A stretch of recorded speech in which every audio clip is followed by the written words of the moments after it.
អ្វីទៅដែលរាងកាយមិនអាចចាប់បានតែចិត្តអាចរក្សាទុកបានជារៀងរហូតជំរាបសួរសូមស្វាគមន៍មកកាន់ podcast Day Talk បងអូនដឹងអត់ថាអ្វីទៅដែលរាងកាយមិនអាចចាប់បានតែចិត្តអាចរក្សាបានគឺជាក្តីស្រមៃបងប្អូនទាំងអស់គ្នាថ្ងៃនេះគឺខ្ញុំចង់លើកប្រធានបទមួយដែលនិយាយអំពីក្តីស្រមៃនៅក្នុងឆ្នាំ2026បងប្អូនណាខ្លះដែលមានក្តីស្រមៃក្នុងឆ្នាំមុនហើយនឹងឆ្នាំ2025នេះគឺមិនអាចតន់ធ្វើបានទេ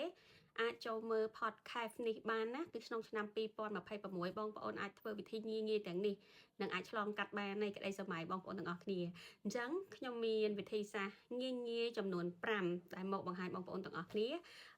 និយាយពីក្តីស្រមៃនេះអញ្ចឹងខ្ញុំចង់សួរបងប្អូនទាំងអស់គ្នាថាបងប្អូនទាំងអស់គ្នាមានក្តីស្រមៃសម្រាប់ខ្លួនឯងហើយនៅខ្ញុំគឺចាប់ផ្ដើមមានហើយក្នុងឆ្នាំ2025ក៏ខ្ញុំអត់ទាន់ធ្វើបានដែរអញ្ចឹងខ្ញុំចង់ចាប់ផ្ដើមជាមួយបងប្អូនទាំងអស់គ្នានៅក្នុងឆ្នាំ2026នេះដំបូងក្តីស្រមៃដែលបងប្អូនចង់បានបងប្អូនត្រូវមានកម្លាំងចិត្ត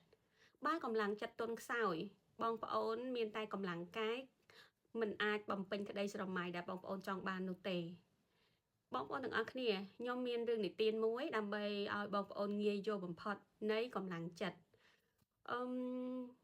មានបុរសម្នាក់គាត់មានគ្រួសារដ៏មានក្តីសុខមួយហើយគាត់មានក្តីស្រមៃជាមួយប្រពន្ធគាត់ជាច្រើនប៉ុន្តែចៃដន្យនោះប្រពន្ធរបស់គាត់ក៏មានគ្រោះថ្នាក់អកុសលក៏ធ្វើឲ្យប្រពន្ធគាត់បានស្លាប់បាត់ទៅហើយចាប់ពីពេលនោះមកផ្លូវចិត្តរបស់គាត់គឺលែងរឹងមាំដូចមុនទៀតហើយគាត់មានវិបត្តិផ្លូវចិត្តតែម្ដងគឺគាត់មិនអាចធ្វើអ្វីបានតតែសោះទាំងគាត់ជាបរិះម្នាក់ដែលខ្ពស់មៀតធំមានសាច់ដុំរឹងមាំពីមុនមកបែបនោះហើយគឺគាត់កាត់ຕົកចាប់ពីប្រពន្ធគាត់បានទៅចោលគាត់មួយថ្ងៃទៅមួយថ្ងៃគឺគាត់មិនអាចធ្វើអ្វីបានគាត់នៅតែផ្ទះគត់សំបីអង្គមកបេក៏គាត់អត់អាចលើកបានដែរហើយគាត់លែងទៅធ្វើការទៀតបែបនោះហើយគឺធ្វើឲ្យម្ដាយក្មេករបស់គាត់បានឃើញដឹងឮរឿងនេះក៏ចាប់ផ្ដើមទៅជួបគាត់ហើយនិយាយប្រាប់គាត់ពាក្យមួយម៉ាត់ថាកូនប្រុសសូមកូនមើលក្មេងម្នាក់ដែលនៅជិតកូនក្មេងម្នាក់នោះហើយគឺត្រូវការកូនខ្លាំងបំផុតជាក្មេងស្រីម្នាក់ដែលប្រពន្ធជាទីស្រឡាញ់របស់កូនបានផ្ញើទុកនៅកូនហើយកូនត្រូវតែរឹងមាំឡើងតស៊ូឡើងបំពេញក្តីស្រមៃជាមួយនឹងប្រពន្ធកូនទាំងអស់ដើម្បីឲ្យគ្រប់យ៉ាងដំណើរទៅមុខកូនកុំគិតថាកូននៅម្នាក់ឯងកូនមិនមែននៅម្នាក់ឯងនោះទេកូនមានកូនស្រីដ៏ស្រស់ស្អាតម្នាក់ដែលប្រពន្ធកូនបានផ្ដល់ឲ្យកូនហើយកូនត្រូវតែតស៊ូដើម្បីឲ្យប្រពន្ធកូនមើលឃើញថាកូនអស្ចារ្យបំផុតដែលអាចធ្វើឲ្យកូនស្រីរបស់កូនរៀនចប់ហើយនឹងអាចបំពេញក្តីបំណងរបស់កូនជាមួយនឹងប្រពន្ធរបស់កូនដែលនិយាយគ្នាមុននឹងមានបញ្ហាពេលនោះហើយបុរសម្នាក់នោះគាត់ដូច